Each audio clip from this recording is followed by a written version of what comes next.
rangka menyambut kemajuan sistem informasi terutama di Kabupaten Lebong, pihak Lebong TV mendatangi Dinas Kominfo Lebong dalam hal kerjasama menyambut mimpi masyarakat Lebong.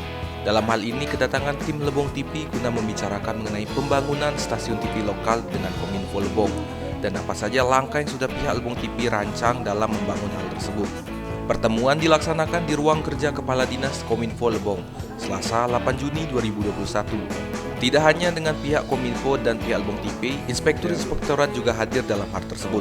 Saya sangat berharap Lebong TV ini bisa ditonton di seluruh Indonesia dan juga Lebong TV ini bisa memberitakan hal-hal yang positif yang ada di Kabupaten Lebong sehingga banyak investor ataupun pengunjung wisata datang ke Lebong TV. Insya Allah kita akan usahakan itu supaya bisa kerjasama dalam rangka membantu pemerintah menginformasikan kegiatan-kegiatan positif yang ada di Kabupaten Lebong. Dalam hal ini, Kepala Dinas Kominfo Lebong mengatakan bahwa dengan adanya stasiun TV lokal merupakan salah satu mimpinya dahulu yang belum terrealisasi.